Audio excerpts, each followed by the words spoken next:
Hey, what's going on? What's going on, man? It's time to get into free agent frenzy. And I know y'all been Ooh. waiting on this show for a while, man. And look, day one, woo, no, nothing short of spectacular, man. Cause man, look, I'm Flying telling off you, the shelf. People flying off the man, shelf, y'all. people are flying out the shell like a fast food restaurant, man. Like they was going through the drive-through. I'm trying to tell you. Like Oprah did that you everybody get a piece of chicken. Hey, I Man, was they just were saying having those people they flying they were off. having all kind of 8 pieces yesterday, man. Look, money was being spent like it was Black Friday all over again in the first part of March. And we still Mm. got 9 months before Black Friday roll around again. But guess what? It's Black Friday in the NFL because the legal tampering period done started, and teams are getting locked and loaded. And look, Mm. teams in our division, namely the Tampa Bay Buccaneers, who won division last year, they loading up big time These guys that are because guess, loading. yeah, because they know that window closed just like that. And I tell y'all all the time, when that window closed, sometimes it shuts. And it just like a Thanos snap. When he snaps, it's gone. But Yeah. before I get into it, man, I'm gonna say what's up to the chat. And then we're Oh gonna yeah. let Chris introduce himself. And y'all know how we roll, man. Deep Ruff, what's up, man? Good morning. Or good afternoon. It's good morning where you at in California. But John Brooks, what's good, man? Big bro John Higgins checking in. Tonio Henderson. Yeah, we ain't expecting no big move, man, because we ain't got the cap space. But we would have the cap space if we had made a move last. Never mind. But we No, ain't gonna don't get do into that. that. Don't do that, Smitty. I'm about to say, please ATL don't trouble my JT spirit. nephew, what's up, man? Rishi Mahan, what's good? Leona Elliott, what's good? What's good? Hey, how y'all Been a feeling? long time, absolutely. Oh, Shane, what's up, my dude? It's been a long time, man. Ain't seen you in a while, man. One of my biggest supporters, man. Been down since day one, man. Hope everything good with you, Shane, and hope everything life treat you good, my brother. That's what's Alan good. Dotson. With my I ain't dude Robert expecting nothing Black. at this point. I agree. I agree. Robert Blackman, Kaylee, our boy Justin Swisher Sweets, What's going Larry, on, Larry? and Lee Hall. What's good, man? What's good? Y'all come on in and talk to us. Mhm. Ron, what's up? Travis Preston, one of our biggest supporters, man. Nephew, that fried chicken wings. Yeah, it's on me and Chris this time around. Oh 82 yeah. Monte Carlo, what's good? Big General, what's good? But Chris, y'all know how we do, man. Tell the people what's up before we get into this dope conversation right quick. Hey man, free agent frenzy, again, like we were saying, guys flying off the shelf. Now it started off a little different. Of course, we was kind of like poking along. Leo McCoy is back. We also have our left tackle situation handled, which I will give the Falcons credit to that because have you seen what left tackles are getting paid right now? So it, I know, right? Take it over, man. Take it over. But yeah, man. So you just seen that going on, and then next thing you know, the bomb dropped. Grady Jarrett's release. Drew Dalman headed to Chicago. Then hours later, Grady said, "Hey, Dalman, hold that plane. I'm on the way too." So, it's free agency that started. We did make a signing today, but I don't know how to feel about it. As far as like, I don't know how the fan base should feel about it. It's not a big move, but honestly, we knew every action has a consequence, Smitty. And we knew that the actions that we had last season would have consequences this off season. And Falcon fans, that's the times that we're living in right now. We're living in that moment of having to make significant cuts, significant changes. We need to start trying to make some restructures and everything if we're going to continue to make moves because we still need more money. Facts. Oscar, yeah, you got to be concerned with the Panthers. The Panthers making hell of moves. Do I think J.C. Horn worth 25 million? I ain't gonna hate on him. I would just say it was just a little bit overpaid, but he's earned the right to get that money. But at the same time, he's been hurt a good little bit, so that was a bit risky they took. And if they gonna buy in on it, hell, by any means, go ahead and do it. And you're But talking about that extension, that 4-year extension worth 100 mil with 70 right, million guaranteed. If y'all right, are looking at these contracts, unless they're coming off of their rookie deal, like a lot of these are short term deals too, but it's a lot of guaranteed money in it. Like Right. my goodness, some of these guys are just getting like. I mean, speaking of those Panthers, let's talk about their moves real quick. I mean, they Go re-signed ahead. Andy. They re-signed Andy Dalton. They re-signed Austin Colbert, who was coming off injury, their center. They re-signed their tight end. So they did a few re-signings first. Then they started agreeing to deals. They agreed to Patrick Jones the second, 2 year Good deal, move. 2 year deal worth up to $20 million. Then they had another defensive lineman, Treshawn Wharton, Yeah, and from I think, Kansas City. yep. You know, what I'm saying, and Yeah. that right there was a 3 year deal, 54 mil with 30 mil guaranteed. Bobby Brown, nose tackle from the Rams, 3 year deal, 21 million, and Good with the move. max value of 27 million. Then you still got Mike Jackson. They brought him back. Then then you got Trevon Monrig, 3 years, 51 million with a max value of 60 mil. So the Panthers are making some moves. We have to see them next year, of course, twice a year, as always. So you just look at the teams in our other division and you just look at them and you just like, okay, we're going to have to compete against that. Like, if you look at it, those Agreed. guys are loading up to try to come after Michael Penix, so We signed Divine Diablo today. If yes. you need any information on him, man, you can feel free to go check it out on my page. I just dropped a video on that signing. So if y'all don't know who he is, please go over to the Sports Machine, and then come back over here while we talking, and go check that out. And it'll let y'all know exactly who he is. And don't be surprised. Well, first of all, we agreed to a 2 year deal, $14 million deal, $8 million in the first year, but there is a different breakdown to that as well. But before I even Absolutely, and speak I broke about it that, down in the video. Yeah, I broke right, it down in the video. right, and you still may not know who he is after that video, and if you don't, I then just go mean, look up go look up some Raiders highlights on bro, this guy. I've been know who he was because I wanted him out of the draft, but I You love did. those.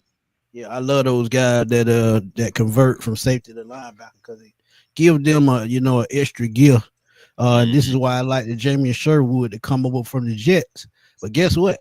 He Yeah, resigned with the Jets. that's So that's actually Divine's comparison too. Like they compare him to Jamie and Sherwood. exactly. We'll see about that. The jury is going to be out about that. Honestly, you look at him and Nate Landman's numbers last year; they're pretty similar. Now, of course, he had better coverage numbers with the athleticism and the speed, and better a Full little bit four better. speed. Yeah, Yeah. yeah. So he has coverage abilities. We're just hoping that he can come in and fit whatever Jeff Ulbrich is trying to do. Because let's just be honest, moving forward, we can't expect just like big splashes.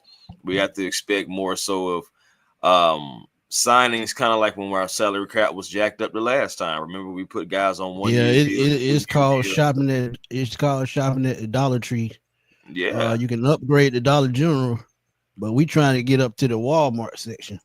And shoot, we just I ain't stuck gonna in dollar. lie, I'm trying to get We to stuck at Sack the Smith Dollar Tree. eventually. Eventually, yeah, eventually, but that gonna be a while. But before we keep Yeah, going with the free agent frenzy, man, let's look back just a little bit, man. We gonna talk about Grady Jarrett for a quick second, man. yeah. Um, for y'all that been living on the rock, and if y'all ain't been paying attention to football the last 24 to 36 hours, y'all know that Grady Jarrett was released by the Falcons. And really, no surprise. And if you go over on Twitter, there's a um a account Jay Ben has said that Chris Dolman and Grady Jarrett were offered close to the same Hmm. what they signed with their new teams, and honestly, they don't feel like the Falcons heading in a positive direction, and I understand why What? they feel like that. Yeah, Who's I saying understand this, it. man? Who is saying all this? Go over to J Ben on Twitter, and you will see it. Capital J, Oh, capital Ben, and you will see it. And he feel like the Falcons are heading in a good direction. But Grady Jarrett, man, he meant the word to this team. But honestly, um, I think it was best for both parties, to be honest, because Grady mm, Jarrett is going to his 10th season. And once you start getting on that back end after them 10, he's 30 years old. He's almost 31. So mm. it's just time, man. And sometimes it happens for the best because I feel like he goes to Chicago. Look at what they're building. They've sit up there and really spent their first their first day of free agency, making trades. They signed Jonah, or they signed traded for Jonah Jackson. Signed Drew Dahlman. Right. They got another offensive line, so they're building around their quarterback, making sure they're straight in the trenches. So they're Yeah, giving their quarterback every opportunity to, yeah, they were. take his second year and build and grow and Yeah, develop. they So traded for those two guys. They did. right, The two right, and guards. they signed They Dahlman. Right, signed Dahlman. Yeah. right. Then still So they still added another linebacker and another edge as well. So on yeah, top of think Grady. about it. I think both of the guys that they traded for the guards, I think they were fifth and sixth round picks. So they really spent nothing. So all they did was bring them in to sign those contracts because Jonah Jackson, I think he Mm, would do 17 million this year. And the Chicago Bears have some of the most cap space in the league right now. So it was no surprise that they're going out and signing these guys like it's nobody's business. But Grady Jarrett, like I said, he's been in Atlanta 10 years. Time for a change. You saw the production drop. So, and the writing was right. on the wall last year when they drafted Brandon Dorless and Rook Ororo. So, I mean, it really shouldn't have been a surprise to no one that, I mean, and that cap number. I mean, just we were talking about that cap number since 2 seasons ago. So I mean, right. like I feel like we always were gonna kind of end up here eventually.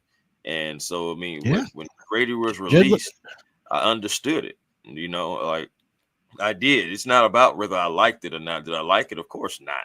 But I mean, but at the end of the day, it's about the logo, and I understand that we could not bring him back at that cap number. And Jeremy Fowler said this on Twitter yesterday. Jeremy Fowler, ESPN. He said on context on the Grady Jarrett release, Falcons offered a reduced deal, but he felt confident in his market value than what they offered. I said he feels like he was an accomplished defensive tackle and he could enter the market. And the Chicago Bears agreed with Grady. That's all that happened. right, right. So, And look, I'm telling y'all just gotta know, man. It's a business at the end of the day. Think about what's happened over the last 5 years. We traded Julio, we traded Matt Ryan, two of the greatest Atlanta Falcons of all time. My boy Chuck Smith ended his career with the Carolina Panthers. mhm, Dion didn't even get an extension after his rookie deal. So what makes you think that Grady Jarrett can't be touched? This is the thing that you have to understand, man. Football is a business at the end of the day, and they got to do what's best to keep these payroll under control. Because if they don't, and it gets out of hand, we'll be in that same situation we was in with Matt Ryan, Deion Jones, Julio Jones, the three biggest contracts on the books, and Jake Matthews, who's still here. mhm, Um, when you get that many big contracts and it's not spread evenly, you're gonna fall short on the back end of talent. And this is why you see them signing these practice squad players, 1 to 2 year deals, $3 and $4 million. And when you don't get a big contract, 9 times out of 10, it's going to be a rotational piece or practice squad player. right. And that's just the way it goes. So you got to learn how to spend your money wisely and try to spend it evenly. Because look at what's going on in Cleveland right now. If not Mhm, for that restructure on Deshaun Watson's contract, they do boy, not re-sign Miles Garrett. They will and have they to still trade need a Denzel Ward. Yeah, and they still need money. So mhm, still need a that's QB. just the Because I nature of the mean, beast. Kenny Pickett. Go ahead. Come on now, is Kenny Pickett going to be it? You know what I'm saying, for the Browns? I still Nope. think the Browns are a dark horse for Kirk Cousins. And I may be, what I'm saying, living on a prayer, what I'm saying, like on that one. But you look at the landscape, guys are going places. Even Justin Fields, somebody who I didn't think was still a starter in this league. But the Jets said, boy, you don't know what you're talking about. We finna bring him up here and start him. So you look at that in the instance, and I'm just like, okay. You look at Sam Darnold going to Seattle after the year he had in Minnesota. Yeah, it's just a lot of moving pieces, and guys are going to play. Daniel Jones is getting another opportunity. So it's just it's tough out here, and it's like anybody barely wants to touch that Kirk Cousins contract. The Browns are your only chance with Kevin Stefanski. That's the only thing I see left. Outside of that, we're just going to have one of the most expensive backups. It is crazy that I understand people that we release Grady Jarrett, but we keep Kirk Cousins. two totally different situations. Even though we put ourselves in the situation, we should have never been here. Told them folks not to go get this relic, but at the end of the day, he's our relic. And right now, he's our backup quarterback until he is no more. He doesn't deserve to be in a Falcon uniform. I want him off the team yesterday, but I understand the optics of it. It's not going to happen just like that. The Falcons want to try to get something for him instead of just cutting him out right out, which really wouldn't make any sense to really just cut him right out anyway. To me, I mean, you're still going to be on the hook. So try to get something for him if you can, but it's really tough. You on the Right hook for 27.5 either way it go. Whether he's traded, whether he stays here. I mean, the money is gone. And the only thing that they would save is probably $10 million. And what can you do with that in today's market? When they cut Grady, that made way for the signing today because they only had like $5 million over the cap. I'm sorry, under the cap to work with. And when the new league you kick in tomorrow, I think that's when the 11 million kick in. But some of that will go over that's basically Kirk Cousins' money right there. So I mean, they really so don't. many other moves we could have made. My thing is, even with getting Michael Penix, even like for example, if you didn't give that money to Kirk Cousins, you would have money to make many different moves. You would have been able to keep some of the guys that fans love. You'd have been, like a Grady Jarrett. I mean, hey, like a Drew Dahlman. You'd have been able to pay those guys. You'd have been able to go in You free would have been agency able to and go really after go Myles shop. Garrett. You would have been Right. able to make a trade for Michael Penix. You So really would have been able to. You that's the really would thing have been about able big to make some contracts. moves. That's the thing about big contracts. Shoot, we gotta They hold Kurt hostage. Gerald, we gotta hold him hostage at this point. At the end of the day, that's what we have going on. And yeah, I ain't gonna lie, it does feel like a clown show, D. I'm not lying to you. I'm gonna think about it. However, you guys feel about this organization right now, I'm not here to tell you how you should feel because right. this situation is jacked up. That's just what it is. But I just want to say we knew that coming into this offseason, this was going to be the toughest offseason for Terry And Fontenot. wow. Yeah. And the crazy Right. thing about it, he just went through this 2 years ago. And we back in this spot again.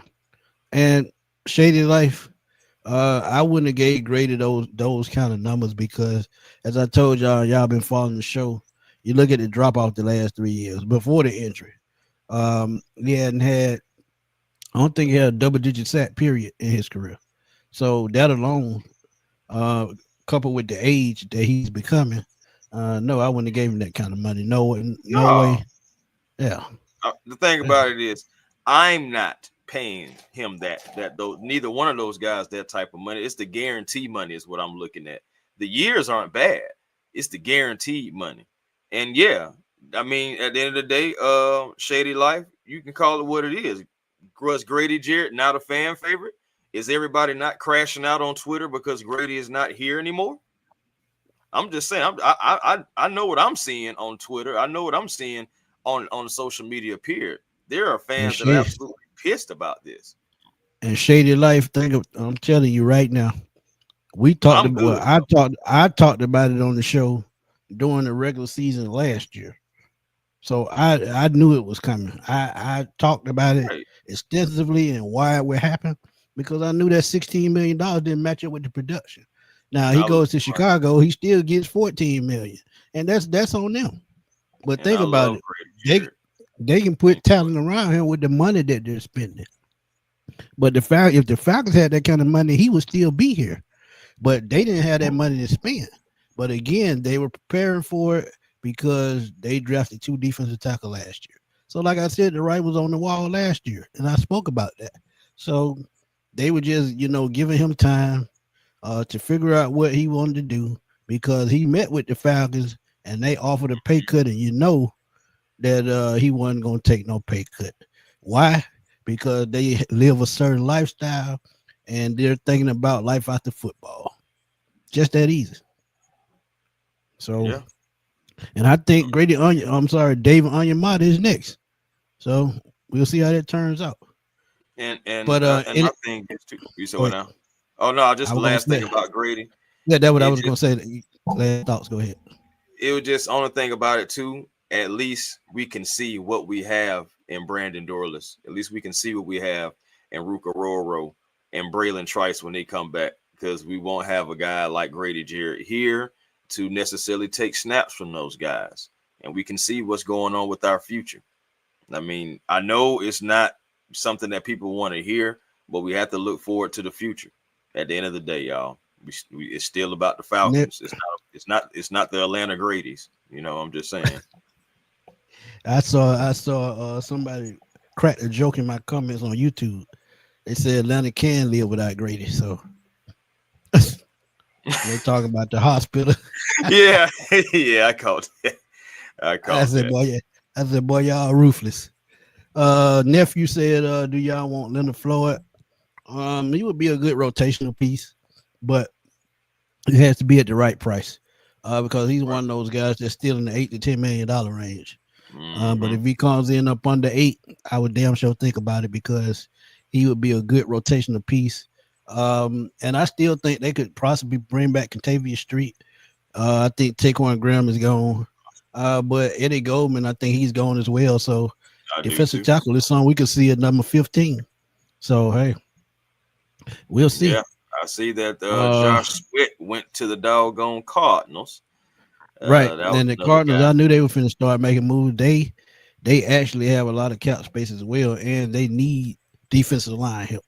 So Right. they've done their thing as well. Um, French Chisel 86, please go check it out on my page. I broke it down. I broke down the contract. I broke down how he plays and all of that. So just go over there, then slide back over here to the live show, and we'll just keep it rolling. But yeah, man, it's crazy. Jay Black, what's good, my dude? Wolf, what's up, man? Yeah, Terry, he need a welfare check, man. It's crazy because uh, they knew what they were getting into this offseason. They knew. But what we're gonna do is we're gonna switch it to the free agent signings of day one, and we're gonna give y'all our thoughts on some of these signings, because, as I've said, some of these contracts, some of them were pretty workable, but Right. I saw a tweet, and seems like the Falcons front office is under some heat, and Mm. a lot of players don't want to come here because they're not sure where the Falcons are headed. Yeah, But that's let's that's talk that's about some of tough, these free agent signings. And once we talk about these free agent signings for a minute, we're gonna open up the chat for about 10 minutes, and then we're gonna roll. But let's talk about these free agent signings. Throw out your first person, and do you feel like the Falcons could afford it? Oh shoot, man. Well, one of the guys that I wanted, I know the Falcons necessarily couldn't afford, and that was DJ Reed. DJ Reed is on his way to the Detroit Lions, and they paid the young man. They gave him, I believe, 3 years, 48 million, and we just wasn't going to pay that, man. We just wasn't. So Yeah, that was. 16 million. That's steep. Yeah, I mean, I just knew we wasn't. I forgot what the guaranteed money is, but I was just like, nah, that wasn't happening. I think it's Um, about 32 somewhere in there. ag- Again, my point, it wasn't happening. If it was anything over 12, it wasn't happening. So, I was just like, so that was a guy for me though that I was looking at, as far as the cornerback position. But to be honest with you guys, there are still a few guys still out there as far as in free agency. I mean, it's still Asante Samuel Jr. still out there. I don't have the names like right in front of me now, but it's still some guys out there that you possibly can still go get. I think Dexter Lawrence is still out there. I mean, I'm not sure what they're going to ask Now, for. Dexter Lawrence staying in New York. He Oh, just he did signed a stay in big New deal York. last year. No, he signed a big deal Uh, last year. So he's there for 5 years. So he ain't going nowhere. He uh, signed $100 million I was about to say, contract so last year. you sure? Because I'm about to say I sure seen his name on free agency. Let me see. Oh, am I talking about DeMarcus Lawrence? That's who it is, Dallas. Yeah, Hmm. Dallas. Okay. Yeah, But yeah, because still, Dexter Lawrence ain't going nowhere no time soon. okay. Well, still, it's just like, I mean, again, it's a few guys out there. It's not a lot. It's by the time we're ready to really make any big splash like that, I think it's going to be a season or two. Like next year, we have more cap space. So in 2026, so we're looking better. But right now, it's just tough times, and we're gonna have to do. It's gonna be like I said before, like when we was in cap hill before, little budget signings, like year here, two Right, years here, kind of try to right, get some veterans in here, plug and play. Again, like I said, I know we wanted Sherwood, but when we signed Divine, that is supposed to kind of like be our Sherwood because again, that's his comparison, and he does have that athletic ability. He has that speed. He has some coverage ability. He can play the run out. From what I'm seeing, he can play the run pretty decent. It's just we have to see how he's going to be in our scheme for our team right, and see if he right. can perform for us. That's what every Falcon fan is really caring about. We hear the name, but can he come in and perform? That's yet to be seen. You know what I'm saying? Take this with a grain of salt. He played for the Raiders. And I'm not saying that as a bad thing toward him. I'm saying that toward the Raiders as a bad thing. So think about that as well, too. Just, trying to be optimistic about our recent signing. Facts. And you talk about Sherwood, he went back to the Jets. He signed for 15 million a year. And like you said, most of that contract guaranteed. I think 40 or the 45 is guaranteed. So he's getting his money. But in the Falcon scheme under Aubrey and Morris, I feel like versatility is a must. So the guys that they do sign Right. will be guys that will be able to play multiple positions. Multiple They will have positions. to have, Mhm. yeah, they will have to, pretty much be athletic because if you're not, you won't succeed in this defense. The only position I think that athleticism is not required is in the trenches, Mhm. and and as a guard in the NFL, you have to be athletic. As a Mhm. defensive end, you have to be athletic. But when you talk about center, nose tackles, those positions, those are the only two positions that Pluggers. can think of. Yeah, guys that are going to eat up space. Well, and So, that to your point, that's what I'm saying about our recent linebacker. He's an athlete, like you correct. said, a guy used to play safety. He's converted to linebacker. Reminds me kind of like remember those days when we had a guy like Kamal Ishmael, somebody that was playing linebacker and safety on here. So it's kind of like reminds me of taking me back to those days. But again, we're gonna see what happens. You know what I'm saying? I mean, I we can play think Brian sideline to Poole. sideline. I You said think what now? Brian Poole retired about 3 years ago. I don't even think he's in the league anymore. Yeah, I I think he think played with the Jets a so. couple of years, and after he Didn't he played with play the in Jets, 2022 though? He played in 22. He that's did about play three in years. 22. Yeah, that's about 3 years. So I can't remember if he played in 23. I know he played in 22 though. that's true about Troy Troy barely on the Bell on the field. field. Nate This is slow why I coverage say skill. this is why I said Diablo. He's probably going to come in and battle him for that starting spot because even though we took Troy in the second round, he hadn't put up second round production because he's been hurt. So you think about it, it makes so much sense to go out and get a free agent linebacker. So I'm saying, do you But think that? go ahead, Huh? No, I was go about to ahead. say. So do you feel? I understand what the reports are saying, and people in the chat, please to chime in on this.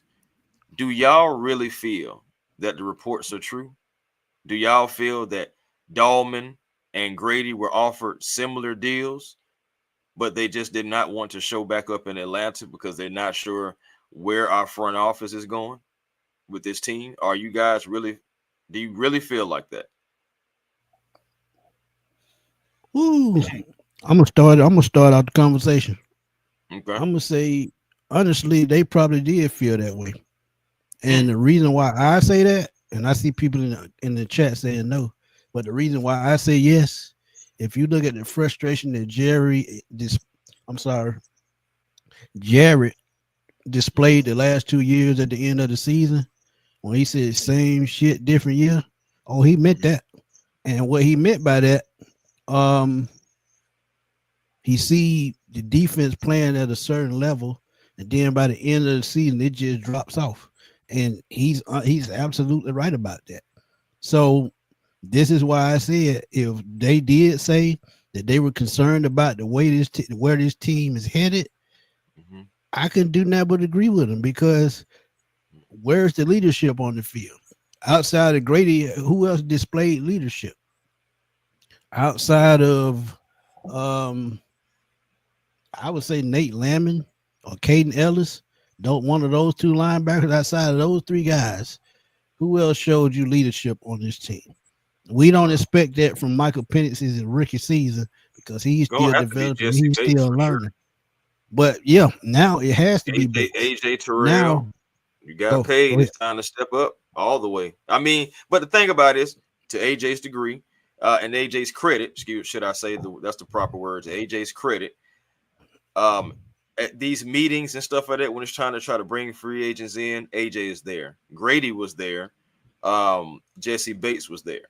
So, and it's going to have to be guys like that. It's going to have to be guys like that. Even our new linebacker that we brought in, he is a veteran. Hopefully he can maybe have some type of voice, even if it's a small voice. Hopefully he can have some type of voice because we need some voices and we need people to lead by example as well. Right, absolutely correct. Yeah, man. And at the end of the day, that's what it's about. So trust me, when you need leaders on the field, and Grady was one of those guys. But at the same time, if the production is not matching, what else can you do? Right. You just stuck between a rock and a hard spot. Right.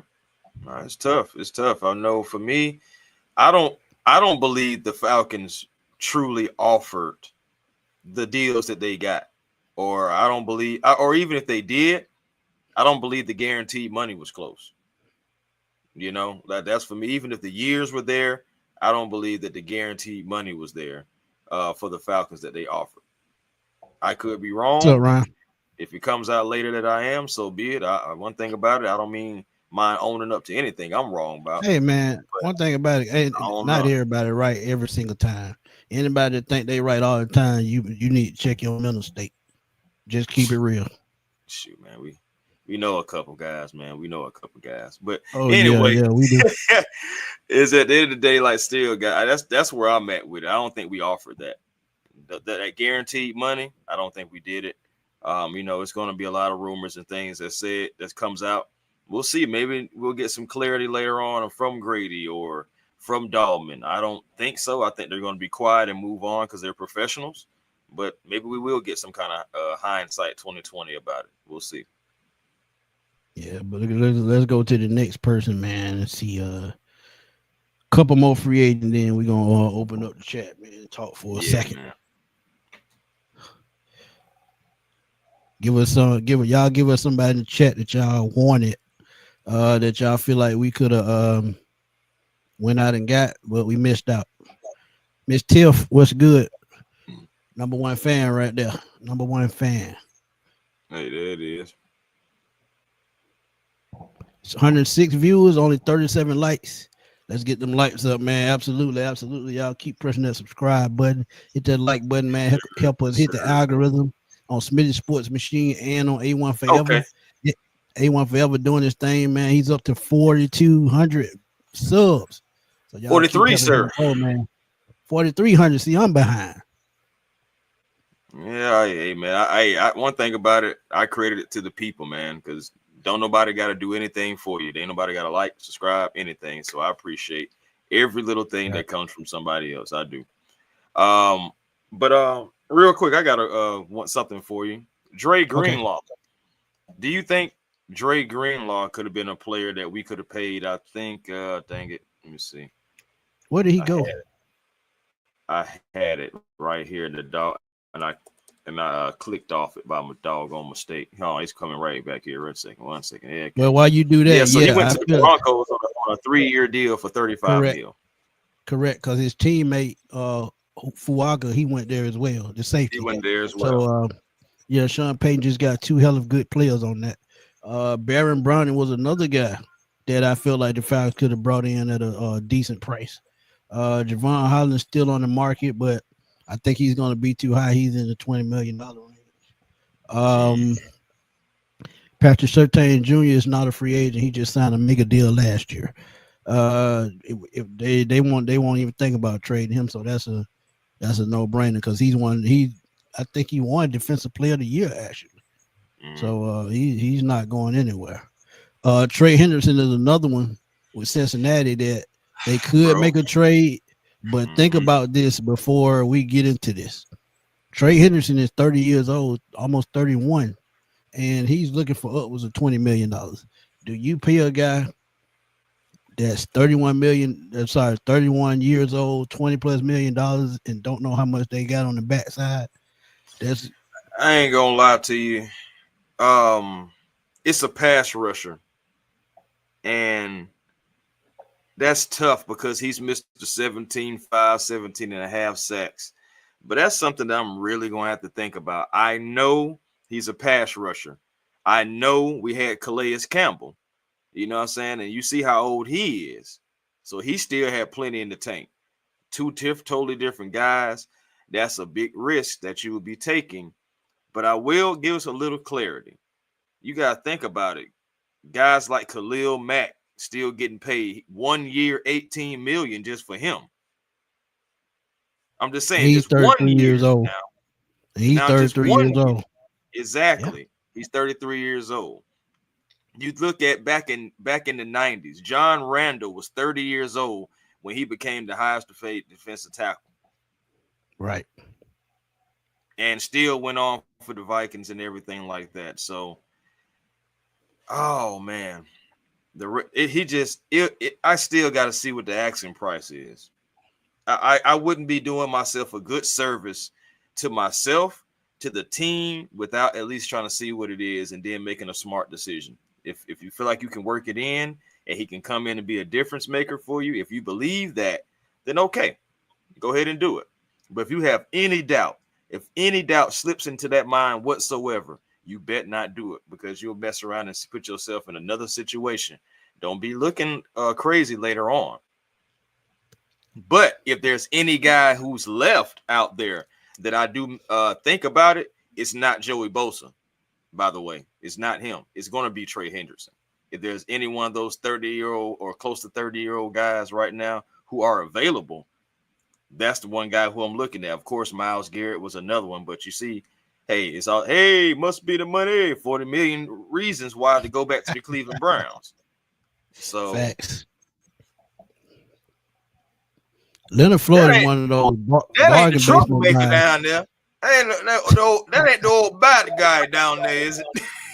You damn right it's the bad guy. You know what it is, baby. This is what a historian. We in this bitch. Let's go. How you feeling, family? Hey, look, I'm feeling fine. I just can't hear y'all over all the Falcon fans crying right now. That's all my thing. Lord. Stop all the bitching and moaning, man. Look, we've been talking about massive change. We've needed this. And before we even get into this, for all y'all that's sitting in the chat that has not hit that like button, you're doing these boys a disservice, man. Listen, if they gonna sit here and bless you with content, hit that freaking like button for these cats, man. You stealing if you're not doing it. It's free 99. It is free. So No I tax. gave y'all a little plug with that one, my guy. No I had to tax. clown with that. But deal to done. If you check that out mock draft, we did trade back, and that is the person that we took, Walter Nolan out of Ole Miss. And Yes. this is now Yes. now that things are coming, into view. If the Falcons did trade back, I would not be surprised because they had to add a lot of depth on this team because they had like 30 free agents or close to 30 free agents. So they have a lot of roster spots to fill. But we're gonna keep it going. But Ryan, you watch the first day of free agency. Is there any one person that you feel like the Falcons could have went out and say, hey, the Falcons could have matched that, but they didn't? Is there one person out there that you feel like they could have brought in yesterday? Honestly, with the money that we've got wrapped up into Kirk Cousins at this point, there's really no money that we're going to be able to do anything with. Let's be honest, fellas. As much as I would love for us to be able to sign more players, we've had too many issues financially. We've been putting all of our money into the wrong players. That's what's been going on. So at this point, I look at it like this. The money that you're going to have to spend, you just spent some on this linebacker that just came here today. You got one that mostly a lot of folks don't know much about. I'll say this. We're gonna be getting a lot of second-tier players like we always do. We're gonna get a bunch of role players, in other words. This is how this is gonna work in free agency. Draft-wise, we're gonna be limited with our picks, so they got to make these things count at this point. So I'm not really looking for the Falcons to make a huge splash in free agency at this point. I mean, yeah, coming into it, we knew it was going to be an uphill battle, though. That's like my thing is we see the moves being made, and then a lot of us kind of like forget the moves that we've made, and then we come to the present and we think we're supposed to make moves, but we forget about some of the moves that we made, you know what I'm saying, to get us to where we are today. Like, and of course, Kirk Cousins is definitely a big piece of that. I know you had to pay AJ Terrell. You had to take care of Jesse Bates. It's a lot of different things that happen, whether if it was good moves or not, you know, so regardless, it's a reason why we're here. And also another point, we have to also look at it like this. You look at the free agency, look at people in free agency, you look at some of these names. Some of them are already kind of second tierish type guys who are left. And, you know, a lot of guys got contracts that, you know, you wouldn't have paid. So my thing is, if you're looking at some of these contracts, you're looking at, oh, I wouldn't have paid him that. Oh, I wouldn't have paid him that. Oh, I wouldn't have paid him that. Is it really, you know what I'm saying, like good free agents then? Like if you think about this though, people kill me with that. People got to understand it's what the market calls for. Right. The highest contract is the one that they build off of. It don't go opposite, it don't go down, it goes up. It's just like who was that quarterback that signed that deal the other day for $55 million? Josh Allen. He signed for $55 million, and bro, you know he gets a signing bonus that is as much as what Lamar is getting paid. But you know the reason why he got that. Let's be honest. MVP, he got that because he ended up getting the MVP. Yeah, he doesn't get that contract if he doesn't get the MVP.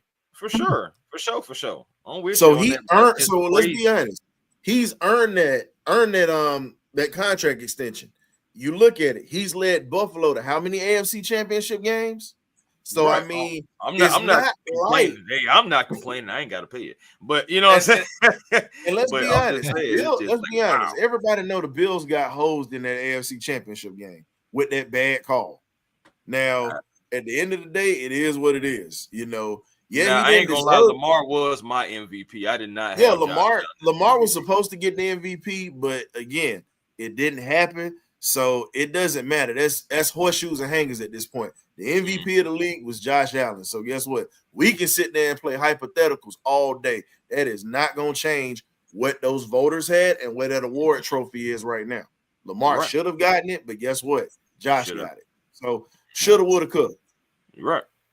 Right, man. See, yeah. I deal in the now. Even when we know it's BS, I deal in the now. I can't sit there and be in hypotheticals. The only hypothetical is, and I've said this. Now, there was a lot of people who defended Richie Grant this year. I'm not going to mention names. I don't need to, because there was a lot of folks who defended that dude. Now, I told everybody like this, and they thought I was crazy, and I got laughed at by folks on my own panel. I told folks Marquise Bell was better than Richie Grant, and I said, I guarantee got a monthly deal. He just got paid. He an undrafted free agent out of FAMU that literally worked up from being at the bottom of not even being on the depth chart to pretty much being the starting safety to get a $12 million deal.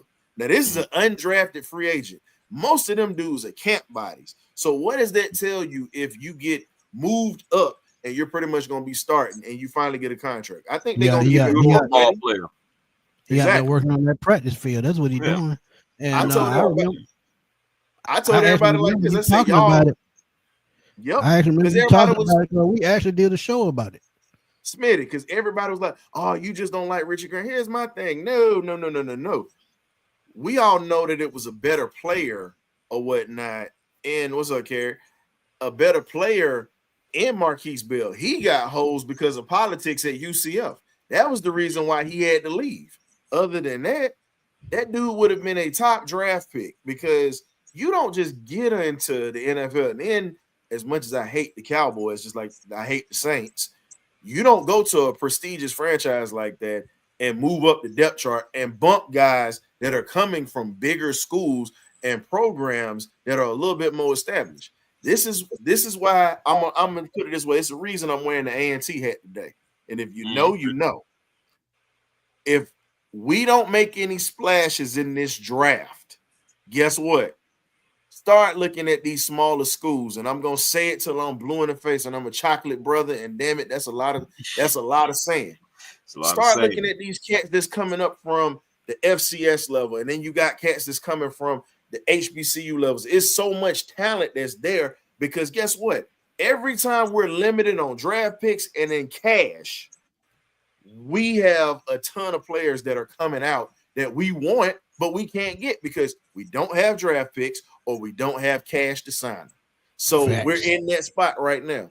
This is where the scouting department should have already had their asses covered because of what Kirk did, especially after the beginning of the season. I got breaking news right quick. All right, please. 92.9 the game has reported. Shout out to Mad Mike. Mad Mike sent me this. It says the sister station in Cleveland sent out a notice to 92.9 the game. NFL reporter on who thinks Kirk Cousins will be a Brown very soon. Zach Brown from 92.9 the game. Brown will probably have Kirk Cousins probably by the weekend. So we could have some relief coming. Another draft pick, no matter if it's a 6th or 7th rounder, but we will get off some of that money because in 5 days he will get that $10 million. So they're trying to avoid that. So they will try to get him off by the weekend, which will be around that 5-day period. But if they can do that, they won't have to pay the $10 million. So I'm kind of happy about that, man. So shout out to Mad Mike for sending me that, man. That was on Twitter. That was on Twitter earlier today. He a little late in getting that to you, but that was on Twitter earlier. No, he probably already had it, but I just got it. I'm just saying I didn't know because I've been busy all morning, so I didn't get to look on Twitter much. Heck yeah, he been over there cooking chicken. You know it. But hey, man, what can I say? You know it. Hey, Smitty, man, you need to go ahead and slide them plates, plate of wings over here, man. You always frying chicken and you don't never offer us none, man. What's up? I'm just saying, bro. I mean, look. Hey, man, I got the peach cobbler over here, and I got some sides to go with it. Fresh mashed potatoes and everything else. Wings on the way then. Wings on the way. That's what I'm talking about, man. But I want to ask y'all something, fellas. When you look at the regime and you look at the drafts that we've had over time, what's the most disappointing thing that you've seen with this regime? And I mean, we're talking about potential that all the drafts that we've had or whatnot, you know what I'm saying, for players that they have had high hopes for, but a lot of guys haven't panned out here. What is it? What do you see possibly changing with this regime, or do you see a repeated pattern that's going to continue to happen with this regime that's in office right now with Terry Fontenot? Ooh, boy, that's a great question. It's a loaded question, boy. I'm gonna keep it. I'm gonna keep it funky and I'm gonna keep it simple. Until we get a veteran, championship-minded caliber coach in Atlanta that has a coaching staff that's not scared to challenge the top guy, we're going to keep going through the same thing. And we talked about this on the show before. Raheem Morris did not bring in guys that could do, I feel like, a better job because he didn't want anyone to challenge his ways. And what I mean by that, if he makes a mistake, he ain't got nobody to hold him accountable. You need those type of coaches on your staff. Bill Belichick had those type of coaches on his staff. Matt Patricia, I seen him and Matt Patricia go at it. I seen him and Bill O'Brien go at it. You have to have coaches that can challenge you, challenge the way you think, challenge the way you scheme up things, challenge you in the film room.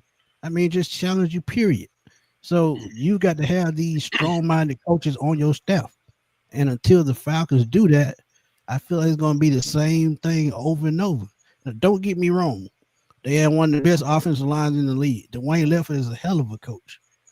Right. But if you look at what Jimmy Lake did last year, he took a step back from what Ryan Nielsen did the year before. So instead of adding on to what Ryan Nielsen did, they subtracted. So when you have a coach that comes in and develops the right way, you're supposed to add another coach who takes that to the next level. And they don't do that. They go with what they're comfortable with. You got to sometimes be uncomfortable um, to make it in this league. And that's life. Sometimes the most uncomfortable situations boost you to be a better person. So that's how they have to start thinking. And if Mhm. they don't, it's gonna be the same thing over and over. And Quick news: another top corner is off the market, and Byron Murphy, 3 years, 54 million, 12 million in honor incentives. mm, well, So, Where get you your going money. back to Minnesota? yeah, went back to Minnesota. Yep. So So Minnesota's making moves too. They got Jonathan Allen. They went and got another guy, and they got Byron Murphy back. They they did got an lose old Cameron lineman, Chris. Byron. Yeah, they got O lineman. That's who it was. I got Yeah. and Chris. So A1. So now Smitty answered that part.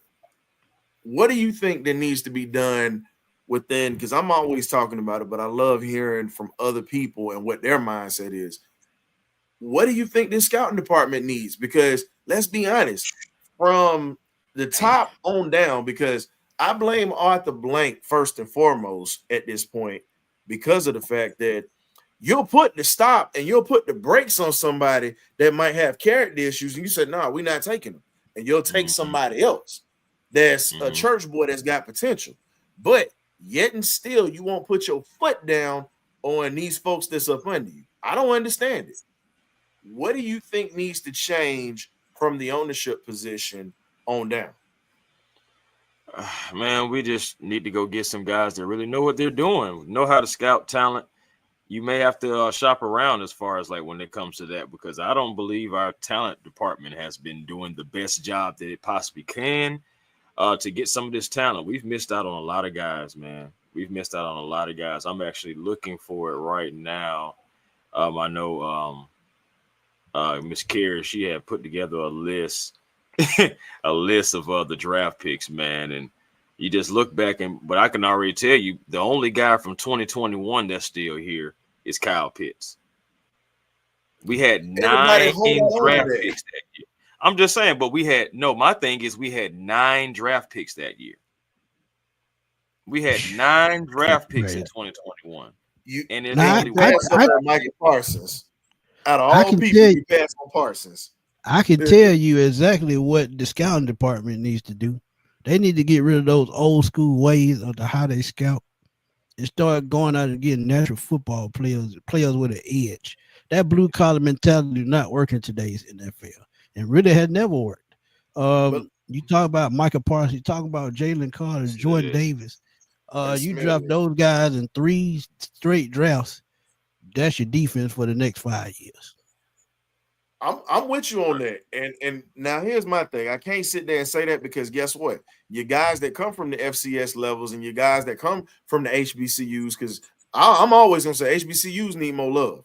And I can tell you right now, you can fill all your needs right now with Jaquan Davis, who's a wide receiver out of North Carolina Central. You got Kenny Right. Gallup out of Howard University, Kenny six Gallup. feet Safety. tall, Yeah. Yeah, we've 205 been talking about pounds. him all season. Yeah. And then and here's the other thing. You got Carson Vincent, who plays every position on the offensive line, who could actually be Michael Penix's blind side protector. The man is only giving up 4 sacks in 4 years.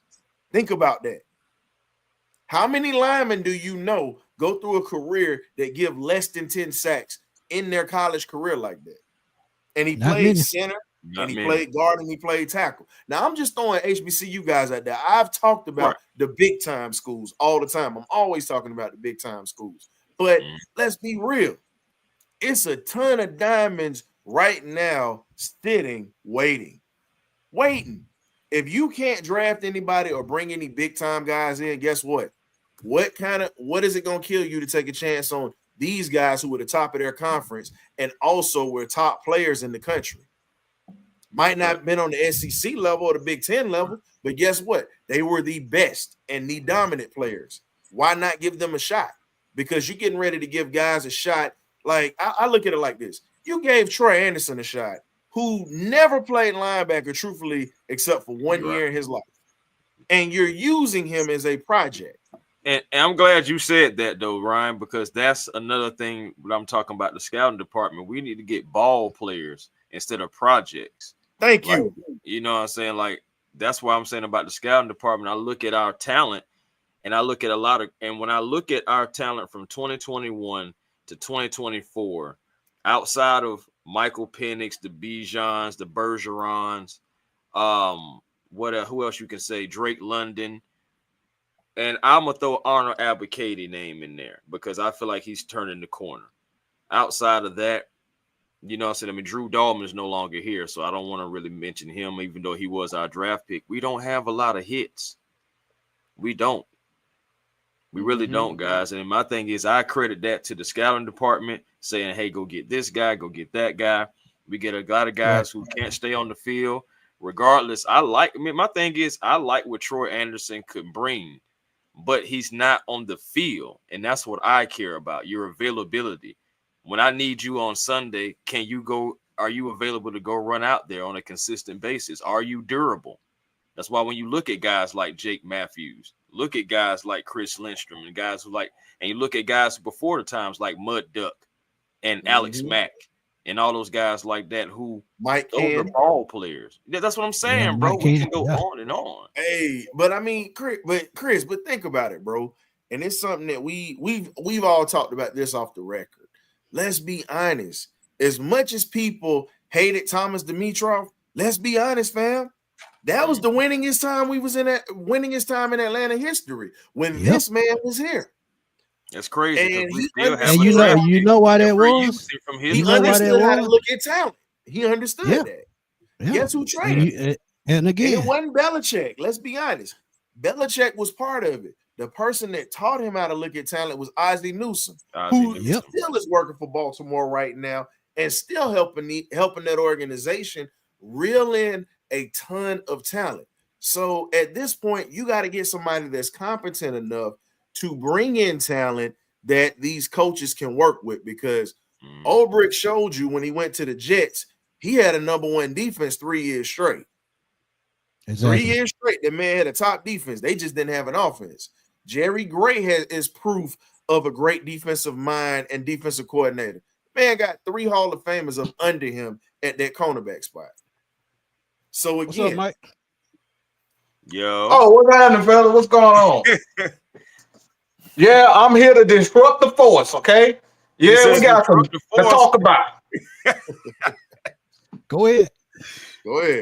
Oh, y'all want to hear Man Mike sing? Oh, no, hell no. Y'all want to hear? I mean, Man Mike been trying to tell y'all, since y'all don't want to hear me sing, I might as well just yell it out, okay? We told you so. We told you so.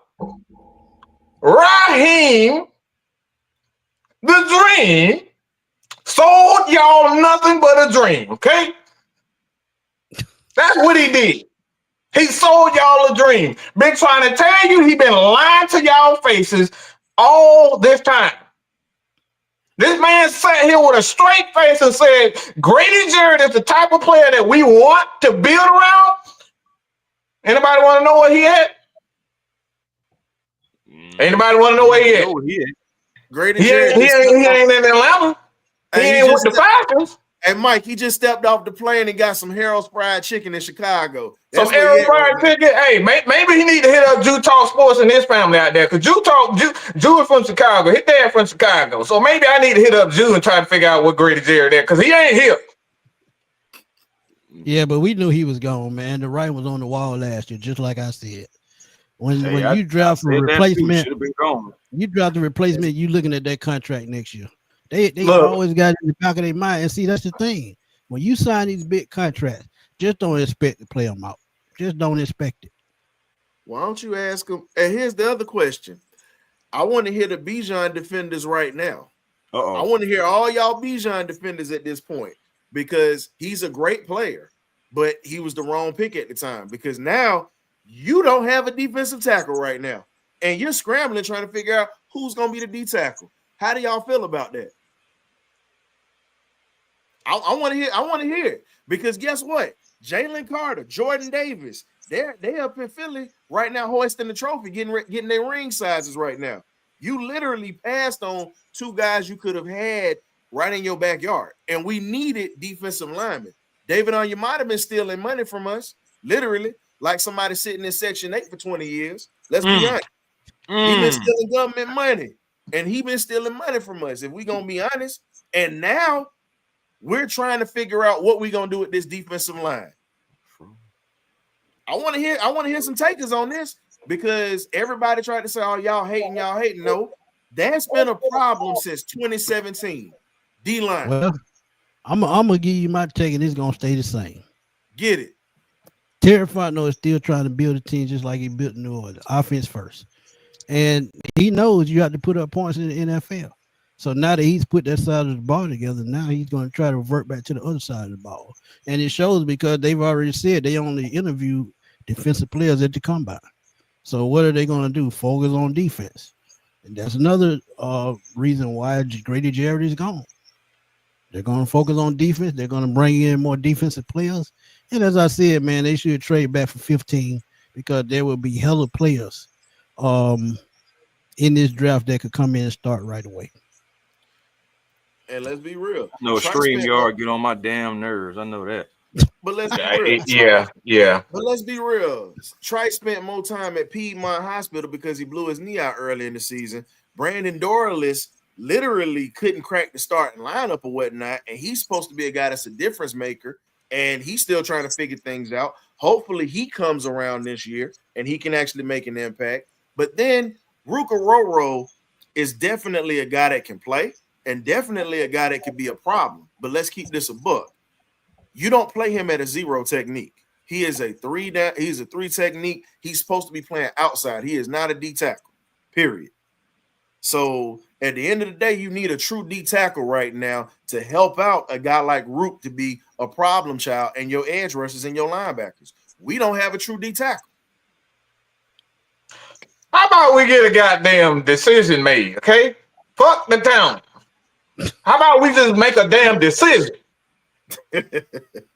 I don't hear nothing about Jalen Carter and fat ass Jordan Davis, because if they were here, it would still be the same problem. So I don't care nothing about players right now. I can give 2 flying.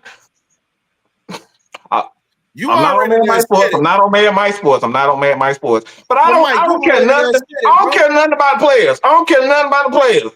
If we got a guy that's up here don't know how to use his timeouts properly, what the hell good is Jordan Davis and all these other guys gonna be? It won't make a damn difference because they'll still be running to a brick freaking wall.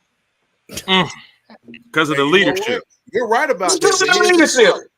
It starts up top. We can sit up here and talk about we should have got this player, we should have got that player, and you're absolutely right.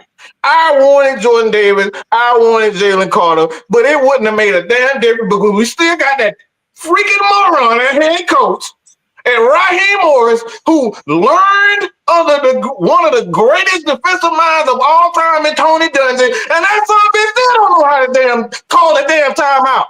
Hey, Mike, but just think about it, bro.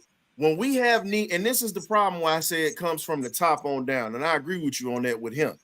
When you have people in that front office that are not filling needs and just taking wants in the draft, that right there hurts you later on because we've needed defensive line, not just him, but let's be real. You could have had Newton, the kid that's in Washington right now. You could have had Sweat. No. We're not talking about players, but just think. We're talking about competency. If you have your nose running or your nose bleeding, you're going to try to get something to stop your nose from bleeding and running, correct? Right. Correct. That right there falls under leadership. It's not just Raheem. It goes up to the top. If you're not going to fix your defensive line, it don't matter what the hell you're going to do because at the end of the day, we got Penix starting. Guess what? His blind side is being covered by McGarry at this point. You don't even have a right tackle replacement. And just like I said, your quarterback. So again, leadership is the problem at this point. At the top, it all boils down to leadership. And that falls under the category of true though. That falls in the category of having structure.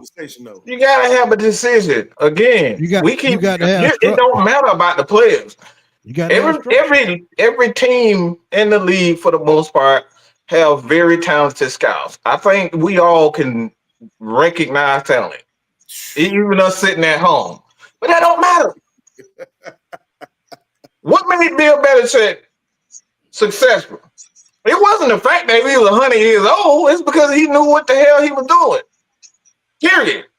He made the decision of what this team is going to look like, and he stuck to that. Every damn year, we're trying to figure out we're going to have a new quarterback or we're going to have a new wide receiver. Who's going to be the next Julio? Who's going to be the next Cavalry? Who's going to be the next great running back? Who's going to be the next great center? Like every year, we changing identity. This is why the Philadelphia Eagles have been in the Super Bowl for the last three out of the last 4 Super Bowls that they've been there. It wasn't just decisions with that, as I'm always gonna say it. You don't win ball games if you can't control the line of scrimmage on either side of the ball. That's the reason why they've been consistent all these years. When we had a line of scrimmage or whatnot, we didn't take advantage of using that. Right now, we don't have, let's be honest. Pass protection is as shaky as a stripper's ass in Magic City on Monday nights. It's just what it is. It's just what it is. So until you can actually get this offensive line straight with pass blocking, it's going to still be a problem. You can't get your defensive line straight. Guess what? Your linebackers aren't going to be able to make plays. AJ Terrell going to be butt naked out there getting cooked. So again, until you fix the line of scrimmage and it comes from the top, continue to expect mediocrity from this team. That's all I got, man. I got to go pick up the jitterbug. I appreciate y'all for having me on, man. Check me out and the Magnificent Birdcage crew, 8 p.m. Thursdays on the Birdcage LLC on YouTube and Twitter. You either get right or you get left, baby. Y'all hit that like button on the way out for these great content creators. Thank you for coming through, Ryan. Yes, sir. Well, like I tell y'all all the time, man, what's the common denominator between the winning organization in this damn league? They have the right, man. They had the right structure. They had you just gotta have to make a decision. Like Pittsburgh have never changed who they are. And blueprint. Seems like 70, 80, 100 years. They've never changed that. Blueprint. Yeah, they got a blueprint. That's it. It's decision. So my thing is, I don't care what player comes in, what goes. Like we got to make a decision about who we are. I'm tired of looking at every year trying to figure out, are we going to throw the ball to Kyle Pitts? Are we going to throw the ball to Julio? Are we going to run the ball with Tyler Allgeier to be done? Every year we try to figure out what we're going to do. Every year we doing it. And what pissed me off last year, and we know this, if Jerry Gray and Raheem Morris took over that defense for those 4 weeks, why the hell would you give Jimmy Lake the keys back when you see he wasn't confident in making the right calls in the right points in the game? It just doesn't make sense. And I can go back further than that. If you have a defensive coordinator that gets you back over 40 sacks, why the hell you let him lead the building? Just like I said, Raheem don't want nobody to challenge him. Y'all know how I feel about that dude. I'm trying to keep it PG. Y'all know how I feel about him. I think he's a piece of freaking slime. Okay, I think he's a lying sack of absolute crap. Ain't nothing about that dude genuine. Except for him bending down on that bend over energy that he got for damn Rich McKay. That's what's genuine about him. He bends over for him, and we see it. That's his that's his boy. Okay. So you think Rich McKay still got his hand in this shit? Of course. Of course. If you do, why is Raheem even here? He wasn't the best coach. We just signed a defensive line. We just signed a linebacker. Man, Mike, you know why Coach Rye is here, man.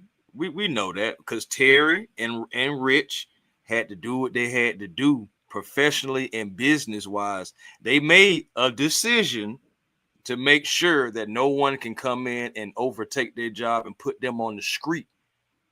Yeah. So I'm just saying. If we're keeping it real, let's just keep it real. Nobody, they don't want to be. Look, it just comes down to, and I understand when you're a head guy, ego does play a part in a lot of things, especially if you have your own. You want to have your own. ego does play a part, but you can't let your ego get so far gone where you're looking at this old piece of crap at quarterback. He's throwing the ball. Man, my damn nephew can throw farther than him during the damn season, and you couldn't tell me that he wasn't done and you just watched it? Nothing happened? Yeah. Yeah. Look, man. Like I said, at the end of the day, how I feel about Raheem doesn't matter. What's best for this Atlanta Falcons team, we just got to put everything around Junebug. Everything is about Junebug right now, a.k.a. Mr. Michael Penix Jr. Everything is about him. This is a new era. But this goes back to what I said before he got hired. You had a championship winning coach here who could have laid a foundation for years and years and years, because we know Bill Belichick is going to put a coach behind him that can come in and succeed him when he's gone and build off that same foundation and the same blueprint. But I just feel like Terry just didn't want to see that because he probably going to be out of a job. And sometimes you got to make those tough decisions when it comes to GMs too. That right there. And can I address something, because I think I'm glad you invited me on, because there's a misconception when it comes down to me and how I feel about Raheem. Go ahead. Never personal. Never personal. Okay? It's never personal. We all saw that debacle at quarterback. We saw it. Yeah, he should have pulled him long before he did. He should have put him long before. He was standing there staring at the man. He was sitting there staring at the man. And like I told y'all can go back. Well, y'all can't go back and see it because I deleted it. But I said it, and Chris was sitting there when I said it. You got them lose to a team with 7 straight losses. That makes you lose your trust in your coaches. That makes you lose trust in the locker room amongst other players. And how do you recover from that? How? You can't recover. That's what happened with Grady. That's how I feel with Grady. I think that's exactly why Grady didn't want to sit down and get a deal. It's like, how can you say that we're going to do whatever it takes to win games, and then you looking at this guy bouncing balls like he playing damn like he's a professional bowl on ESPN or something? Like, what are we doing? Yeah. Look, because I trust the guy. This guy has had there's very few teachers in this league that have had the experience and the knowledge gifted to him. We're talking about Tony Dungy, a 2-time Super Bowl win, 3 times with the Steelers as a player. This guy is gifted with knowledge. Pretty much. No. What guys like Sean McVay, he's a Super Bowl champion, and you still don't know how to use your team properly, to know how to call timeouts, you don't know how to get sacks. We were the worst team in the NFL in pressure. We were the absolute worst. Am I supposed to trust something? We are dead last in almost every category defensively, which is his strength. This is his strength. He's not an offensive guy. He's a defensive guy. In every category, run, pass, maybe good internal. He's coached both sides of the ball, so he shouldn't have no problem with anybody. He shouldn't have any problem. But we still last in everything defensively. And you asking me why, man? But you think about this too. He was a cornerback guy too, though. Like a lot of these guys that we have are cornerback guys. So what are we doing for our line? The way they played down the stretch was just pathetic. These cornerbacks look like they were rookie, every single one of them except AJ and Jesse. Everybody else went back to tribulation running the defense. That's what happened. We went back to black. We didn't go back to black. Of course, once you go black. Oh yeah, we not you know what I'm saying? but we went back to the old ways, and we should have never done that, y'all. But I honestly believe, and I'm gonna take this to my grave, I honestly believe we could have got the same production if we had a Ryan Nielsen as coach. Because what will we be losing? Yeah, we probably wouldn't have had Zach Robinson. Yeah, we probably would have had other defensive. Other people on our coaching staff. But as far as the way he coaches, the way he plays aggressive, I feel like we could have got the same production from Ryan Nielsen if he been named coach. Because what did Raheem Morris change? We only got one game better when we pretty much had a better team than we've had in the last 45 years, and we only get one more win. We had a 6-3 record. That lets you know that was the ceiling, and then the damn bottom just fell out. So how can we go forward in 2025 with confidence with Raheem Morris when we've seen his ceiling? That's going to be the big question of 2025. If he starts off 0-4, 0-5, he's going to be fired just like Dan Quinn. So we're going to be in the same spot again for the next 2 to 3 years. Now, wait. Okay. Do y'all think it's going to be a clean sweep, or do you think maybe it may be Terry or Raheem if we were to come out 0-5? How you doing? They all done in my opinion. You have to come out 4-1, 5-0 in my opinion. The fans not gonna want to hear it. Look, I don't. How many times have we been hearing we're going to get it right? Since 2017.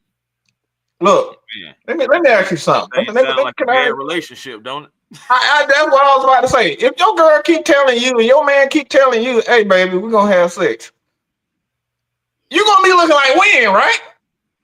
But you keep saying it day after day, months turn into months, into years. You're gonna say, "Hey, I thought we was gonna have sex." You're gonna be looking real hungry and thirsty for it, right? Willing to do anything to get there. And this is what fans are thirsty. They want it. They want that feel good. They want to feel good. They want to see it. Okay.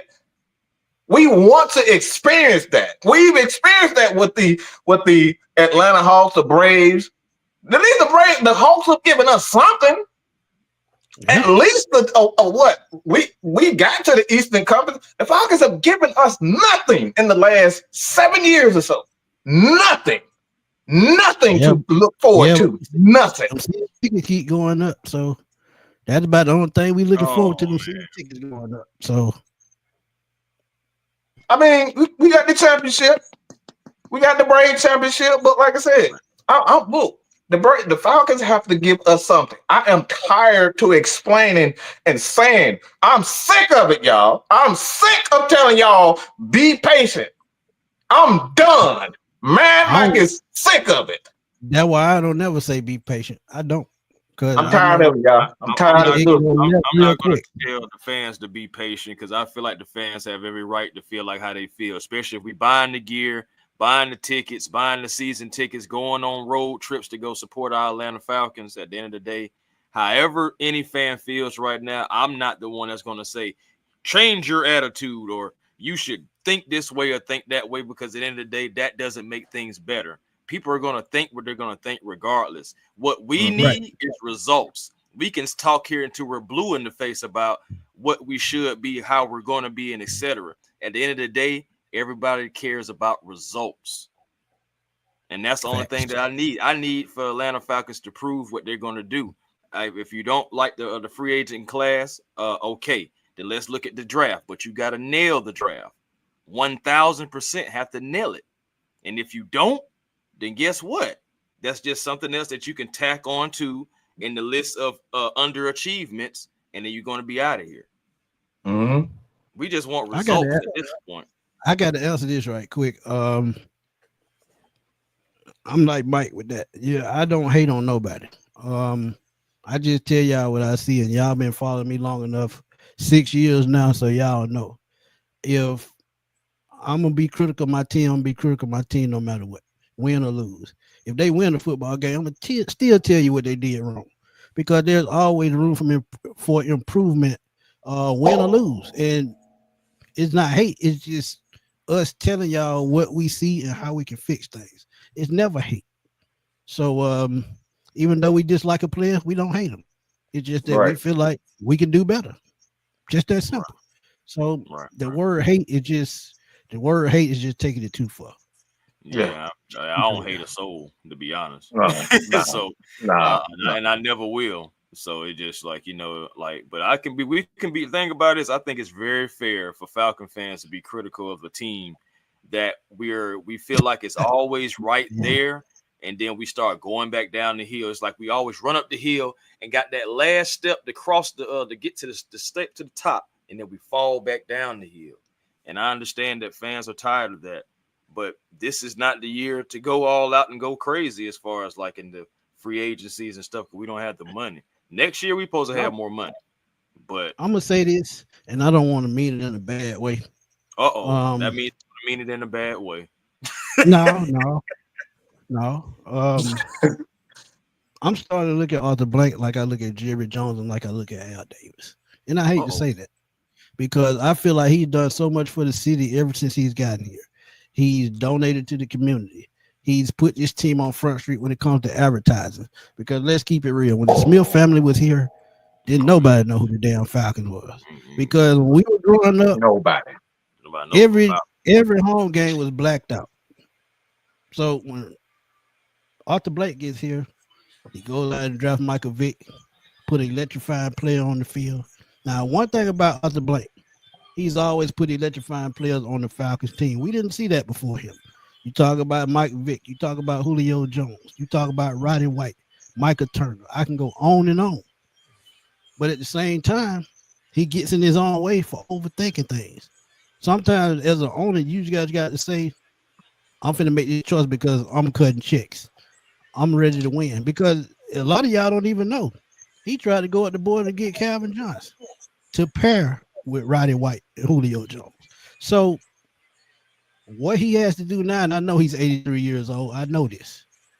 Now he has to go out and put somebody up under him as a consultant to come in and help him evaluate talent, somebody that knows how to do it right, like a Bill Belichick. And that's why he picked his head when he was trying to select him as the coach or trying to bring him in as the coach. He was picking his brain to see how he did things. So now you have to go out and get a consultant or assistant GM that can come in and do that. Because I'm telling y'all, even though Terry Fontenot goes out and scouts very well, CFL, XFL, wherever he goes, he just still seems like he's lost as far as getting guys that can come in with an aggressive attitude, somebody that can come in and knock somebody's head off. He still don't bring in those type players. So now we're still stuck in that spot as to how to evaluate, I would say, talent, aggressiveness, just an all-around ball player. And we all know you got to have a couple players with screws loose in their head. This is what makes the NFL go round. Remember what was the Cincinnati Bengals linebacker that knocked Antonio Brown out? Burfict. Burfict. You see when he was with the Bengals, they were picking it up. They were being aggressive. When they cut him, guess what? The defense fell off again. And even with the Atlanta Falcons, the most strong-minded coach I've seen the Falcons have in their entire existence was Brian Cox on that Super Bowl team in 2016. What do they do after the game? Fire. You need these kind of guys. Crazy. So, I mean, they just got to change the way they think, man. That blue-collar mentality just does not work. This is a violent sport, period. Gladiator sport. All people understand is getting hit. Okay, that's it. You can sit up here and pray all you want to on the field. You can chew gum. You can run fast and run 40s. But look, people on that field, they don't respect and understand one thing: getting hit and not getting hit, and they try not to get hit. So at the end of the day, this is one of the things that is. You look at the Atlanta Falcons. Period. I don't care nothing. I could care less. Okay. A lot of people out there don't believe it, but man, Mike is a Christian guy who goes by Christian faith and Christian morals. I believe in helping people. Okay. But even Jesus had some killers on his team. Okay. Facts. We got to understand that. All this goody two-shoe crap, when it's time to get down and dirty, I need somebody who's gonna be with me by my side no matter what, and I know he's gonna run through that freaking wall with me. I'm not gonna be the only one running through a wall looking like a dang on idiot. I need to know that this 6'6", 200-pound guy, 340-pound guy, I need to know this dude he's gonna run through the wall or he gonna fall on the ground and start crying and start praying. Look, I don't need you to pray right now. I need you to fight. That's what I need you to do. I give you the perfect example. We need warriors, man. We need soldiers. We need those guys that's going to go to battle with the sword and shield like they used to back in the day and go out there and get her done or die trying. I understand. I totally get it. And this is Ryan's point right here. I can tell you this, and Mike was there, Chris was there, but when I saw Brian Cox get on Rashid Hageman's ass about being lazy, about his aggression, the way he plays, Rashid Hageman did a full 360. He started playing good against the run. Soon they fried Brian Cox. Guess what? Rashid Hageman started having trouble off the field because he didn't have nobody to stay on his ass. And you need those type of people that's not scared to get in each player's ass at the end of the day. And that alone would let me know that Brian Cox was the right guy for the job.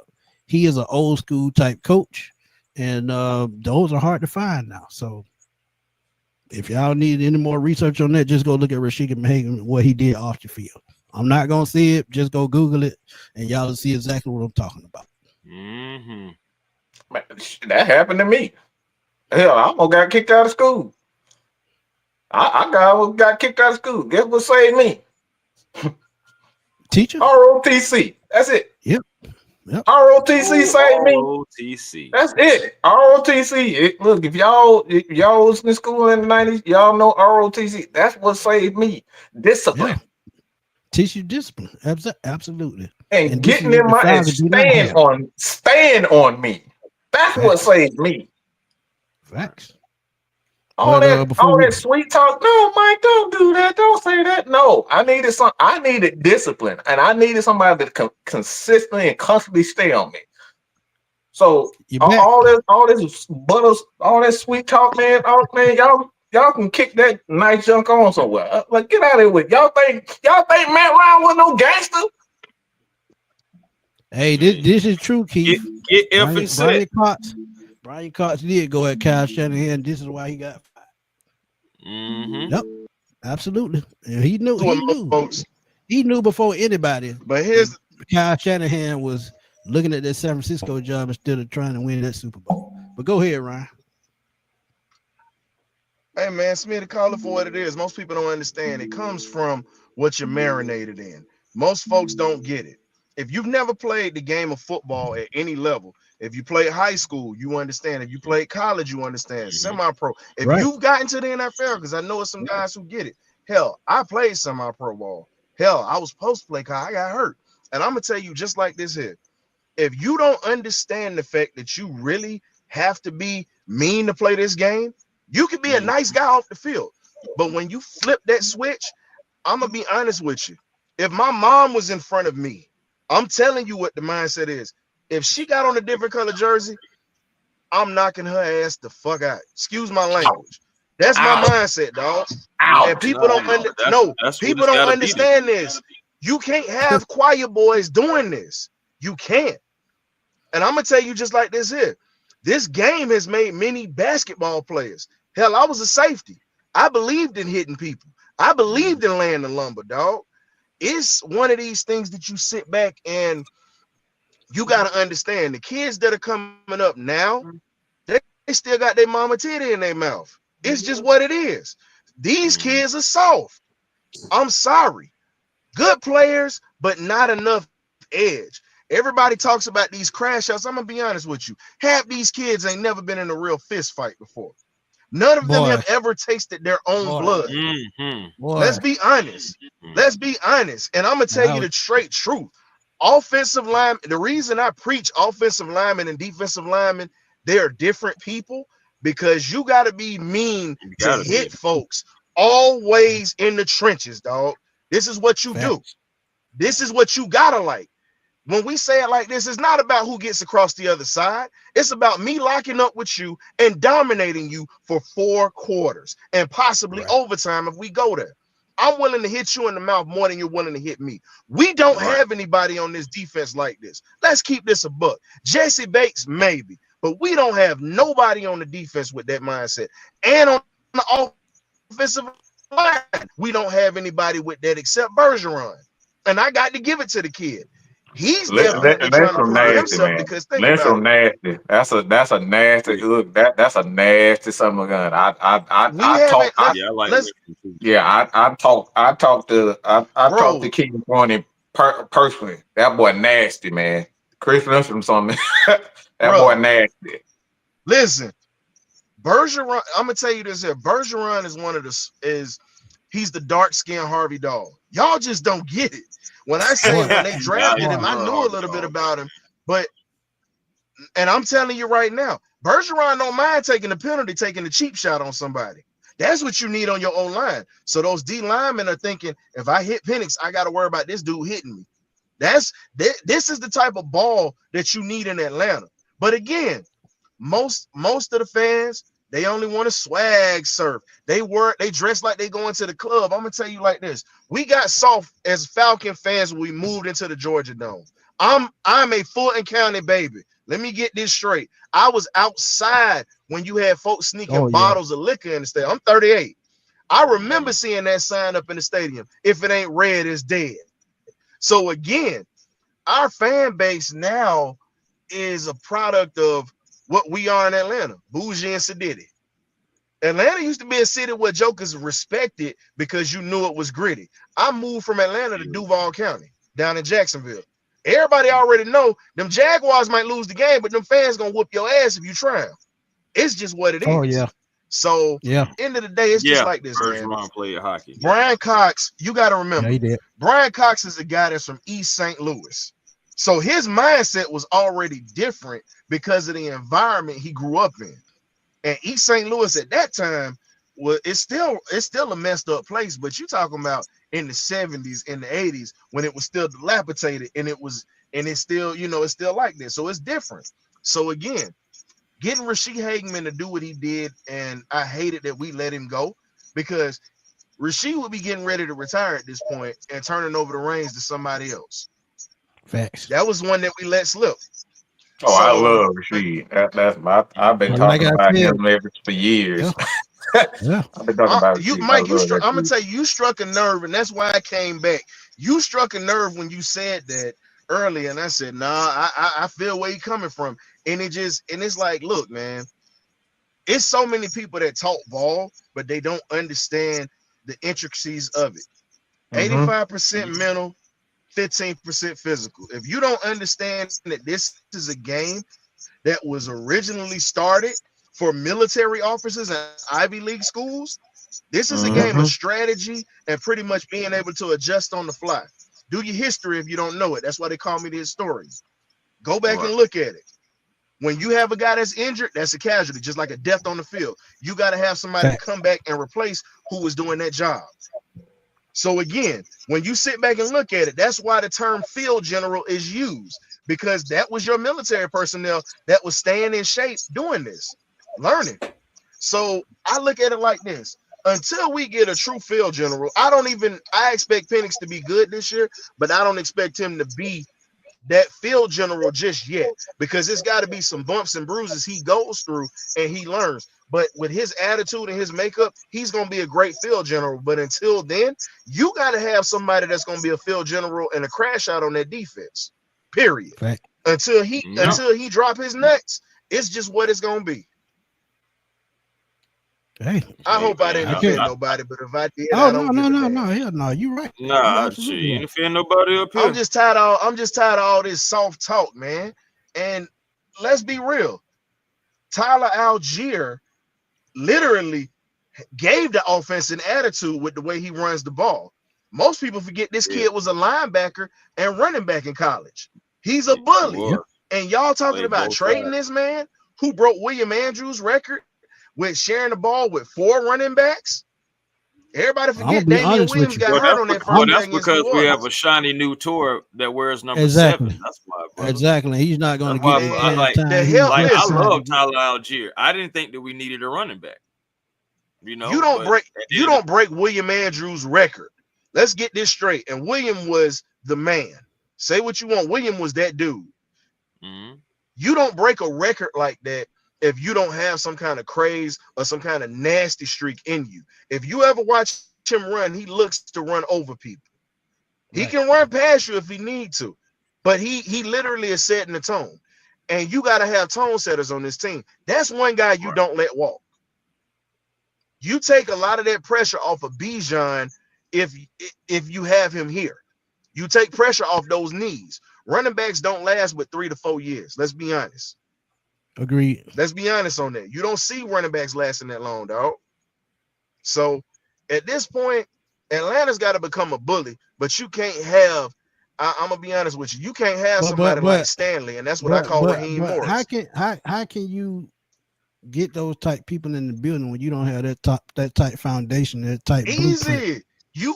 Easy. You had a chance to get Lovie Smith or Rex Ryan, who wants to be a coach. Those are bully type coaches. Let's be real. You bringing in a dude. I'm tired of you, Ryan, because you keep don't bring up Rex Ryan. Please don't bring up Rex Ryan, because I've been Man, I didn't know you said that, but the reason I'm saying is think about it. I give Rex Mike Ryan went to an an AFC championship. I have been saying Rex Ryan for the last 6 years or so. Ever since I've been on YouTube. Between him and Lovie Smith, before writing. I've been saying Rex Ryan. Think about it. I remember me and Mike did a show. But Matt, Mike, Rex Ryan the whole show. The whole show. I want y'all to think about this. The Jets and the Chicago Bears have not been the same since Rex Ryan left the Jets and Lovie Smith left the Bears. Now they might change this year because Virginia McCaskey just died. God rest her soul. She cheat just like her dad, George Hallis. But now they actually got a competent coach over there that might make something happen. But let's be real. The Jets and the Bears haven't been the same since those two. And here's the thing. Both of those coaches went far with those teams with garbage ass quarterbacks. Could you imagine if Rex Ryan had a Michael Penix Jr.? Let's be real. Or Lovie Smith with the defense he had with a Michael Penix Jr. and a Bijan? Come on, man. A lot of people say you want to go down that tree, because the proof is in the pudding. That's all I'm gonna say. Yep, and our head coach has consistently been at the bottom of every category defensively. And you want me to sit up here and say I believe in them? I don't believe I can fly if I don't got wings. I'm just saying. Red Bull does not give you wings. Do not believe that. It doesn't. it just pretty much makes your heartbeat go fast, and you definitely got too much sugar in your system. It does not make you fly. Facts. I'm sorry. Y'all hit hey, Smitty, he hit a nerve with that one. And look, normally I'm hosting, but today I get to be a fan and I get to talk. I get to talk trash. See, he hit a nerve with that one just now. Hey.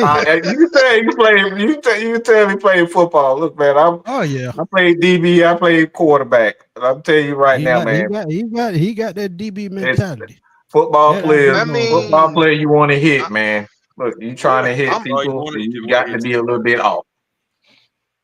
I don't like DB, and here's my thing. I grew up watching, like I said, I'm 30. I grew up watching old school football. That's why I love it so much, because of how the game was played. And then I grew up during the era where we were the last ones to actually see guys get hit, like really get hit coming across the middle. Like, think about it. Half these receivers would not run across the middle the way that they run across the middle if you had a Chuck Cecil, a Pat Tillman, Brian Dawkins. I mean, if y'all don't know about Chuck Cecil, understand this. Go look it up. That's all I'm gonna say. Steve Atwater. I mean, when you got safeties, think about this. When you got safeties, even our Man of the Year award recipient who got caught on Miami Beach doing some adult activities, he was another hitter. So again, when you look at it, let's be honest. if we didn't have these rules that we have now, Yep, a lot Sean of these Taylor. dudes' mindset would totally be different. Sean Taylor, rest in peace. Yes, And please. you know, when you look at it, man, you don't have safeties that hit nobody no more. Hell, Lawyer Malloy was really one of the him and Rodney Harrison were the last of their kind. Well, William Moore was a thumper for us, but you know. He was a thumper, but let's be honest. Yeah, when we say guys that can thump, when we say guys that can thump, we talking about guys that can thump and cover. No disrespect to Willie Moore. Willie Moore was an enforcer, but guys that could thump and cover, that was what the game was, man. And you don't see that anymore. Whoo, I just seen a good name, Bob Sanders. I used to like Bob Sanders a lot. Man, K-Style That's the only thing. Bob Sanders. The shoe. That's a good name. And I'm gonna give you this here. Yeah, he was on the closest thing to a John Lynch right now. I'm gonna give y'all this. The closest thing to a John Lynch, and you can get him in a later draft pick, and they didn't invite him to the combine. Dirty Dan Jackson out of University of Georgia. Go look at the footage if you don't believe it. He'll be a linebacker. A guy that started off as a walk-on and became a top safety in the country. Please look at the numbers and go look at what he did. He'll be a linebacker. And Dan Jackson is not afraid to come up and hit you either. That's what we need. We need hitters. So that's another reason. But we also need guys that can cover in the secondary. Yeah, that's what I mean by hitters. Somebody that can do it all. Because I know that's what we was pretty much talking about. But that's why this offseason and this draft, again, coming back to it, it is so important for Terry Fontenot. If he does not get this right, he will not be in Atlanta. Because how many guys do you know keep a GM job for this long with no playoff wins, with no playoff appearances? That's why I said. That's exactly why I said what I said. I got one for you. What I said. Arthur started to remind me of Jerry and started to remind me of Al. Bill Polian wasn't winning championships, and he was building Buffalo at the time. But the difference was he was bringing in good players. So Bill Polian had to wait a couple of years before he got to his first Super Bowl with the Bills. They actually were building the team. That's what you said. Yeah, we're not progression. That's the only coach that that's the only GM that I know that was getting that type of leeway, Smitty. That's why I was answering your question. He's the only one that I know. I can agree with that. And then he wins with, and think about it, he leaves Buffalo and wins the championship with the Colts. Yeah, that's true. Before we get out of here, though, man, please tell everybody where to find y'all. Go ahead, Ryan. Hey, yeah, we can go around. I was already on here earlier. Mad Mike brought me back in here again. What he said. Hey man, check this out on YouTube. I tend to have that effect, okay? Good and bad. Hey man, that was a good one though. I give you that. But Thursday at 8 p.m. on YouTube, X, and any other streaming platform, the Birdcage LLC, myself, the historian, and the Magnificent Birdcage crew. This week we got Steve Weiss coming into the cage or whatnot. Gonna talk a little Falcon football with us, man. Hey. You either get right or you get left, man. So we got y'all covered with some more interviews too during this offseason, man. Appreciate y'all again. And thank you, Mike, for bringing that meanness out of me again. I'm trying to be a nice guy, but see what you did. Hey, maybe they need to hire me. Maybe they need to hire me as the head coach.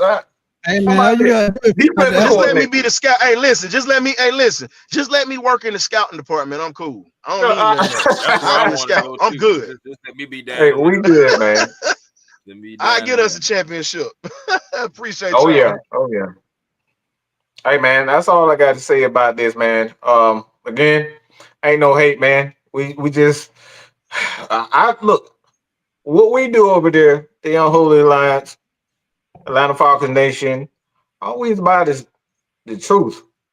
Mm-hmm. Sometimes the truth hurts. Yeah. All right. Sometimes the truth hurts. It's not going to be pretty. It's not going to be favorable. You're not going to like to hear it. But it's something that this organization at this point, they need to hear it and accept reality. Facts. So I know you got something lined up on deck. What you got on deck? I got something lined up. Actually, Maggie T She got some stuff lined up tonight, so you can head over to Atlanta Falcon Nation. The Lady Birds FN, the one and only Christy Lewis. She's a part of the show. With Miss Pam, Auntie Pam. Everybody know it. Pam just be everywhere, man. You talk about the real MVP, Auntie Pam, boy. She's the real MVP. We absolutely love and adore her. And like I said, man, look, we open for everybody.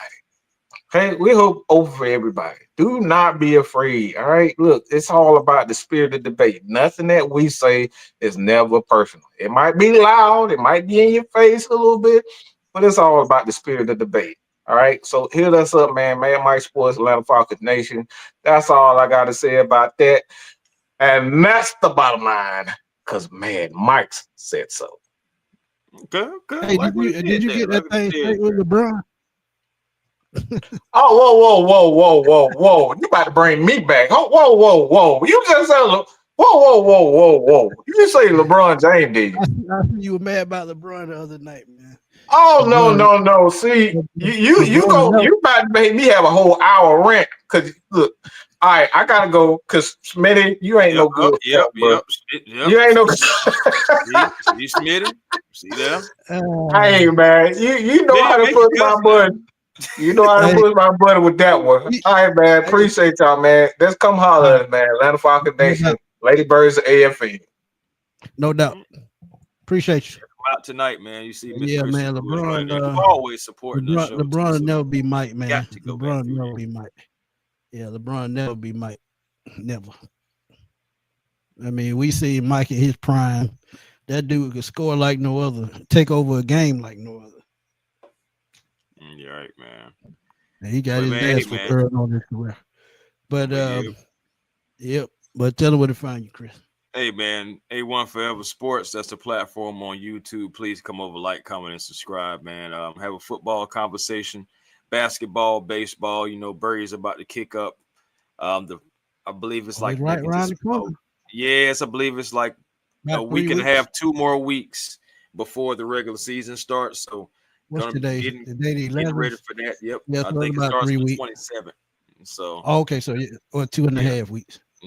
So it's in a minute, man. Braves baseball will be back, and we're gonna be here for it. So also catch me on the Hawks Digest as well. I'm over there growing that channel as well, talking about all things Atlanta Hawks, right over there. So you can catch me there as well. TikTok, the real A1 Forever, Instagram and Twitter, A1 Forever. And hey, man, again, thank y'all for always coming through, giving y'all opinions. We always love you when you guys do that. Shout out to everybody who was on the panel, came through today. I know we're going to have to get a show to where we allow you guys to come up and speak your mind. Yeah, man, we get to it today. Yeah, it got a little sidetracked today, but we will definitely. We got y'all soon. Yeah, because we're gonna do another mock draft soon. So that fan control mock draft is pretty cool, but we're gonna have it worked out just a little bit better the next time around. Right. Well, Smitty, where can they find you? They know where to find me, man. I ain't even got to see it, man. Find me on Smitty Sports Machine. We'll be back on the NFC South Roundtable tonight at 7:00. So y'all come check me out on the NFC South Roundtable. If we get y'all our thoughts on free agency day 1 and day 2. So I'll be chilling with my boy TJ, my boy James, and my boy Clay. Also content creators for the Saints, Panthers, and Bucks. So check us out tonight on YouTube, NFC South Roundtable, because we like to have fun and we like for the fans to come in from all 4 teams, come in, have a party, talk crap, and blow up the internet, because that's what we do. But it will probably be posted on somewhere on Twitter tonight, so y'all can check it out on my Twitter page or maybe somebody else that's streaming it. But again, we've had a good time, man. We've been on almost 2 hours. We only was going to go 30 to 45 minutes, but when you get to talking, hey, it can carry. But for my boy A1, like I said, check him out on Hawks Digest right now on YouTube. He just dropped an amazing video about the Hawks winning streak. Please go check that out. And also, Atlanta signed linebacker Divine Diablo. Y'all can check out how he fits with the Falcons. Break down the profile as to how he fits. check it out right now on the Smitty Sports Machine. I would definitely appreciate that. And on the way out, man, please hit that like and subscribe button. Help me keep hitting the algorithm. I'm trying to get to 20K, and we'll see how it rolls out. But Shane, man, appreciate you coming back through, man. I ain't seen you in a while. You always been supportive, and I truly appreciate that. But we're gonna holler at y'all soon, man. Peace. Peace.